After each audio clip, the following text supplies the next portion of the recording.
First, we import ThemeProvider and create global style from styled components. ThemeProvider is a helper component which will be used to provide the theme to all styled components within our application. The createGlobalStyle function is used for creating a global style sheet. Next, we import useState and useEffect hooks from React. useState will be used to manage the theme state within our application, whereas useEffect will help us in running side effects, such as syncing the theme preference to local storage. Here we define a light theme object with properties for the body and text colors.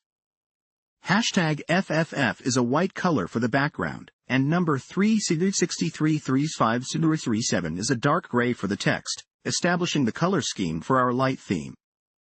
Similarly, the dark theme object specifies number 3633537, a dark gray for the background, and #FFF, a very light gray, almost white, for the text color.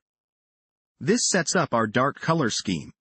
Here we are creating a global style component using createGlobalStyle. It takes in the body and text colors from the current theme props and applies them to the body of the document. The transition property ensures that the switch between themes will animate smoothly. Inside our primary MyApp function, we declare a state variable called theme using the useState hook, initialized to light. This will control which theme is currently active. We then define a function named toggleTheme.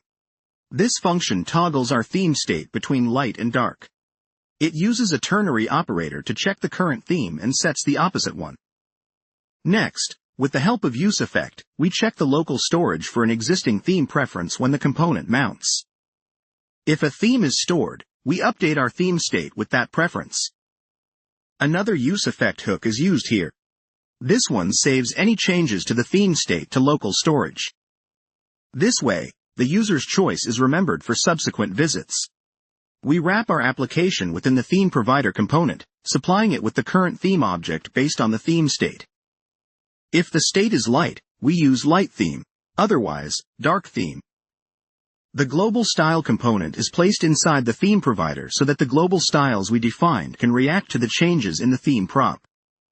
This ensures our styles are applied consistently. We also render a button on the page. When clicked, this button calls our toggleTheme function to switch between light and dark modes. Finally, we render the component with the page props spread into it. This is a standard practice in Next.js apps, which will render the active page content and pass any props to it.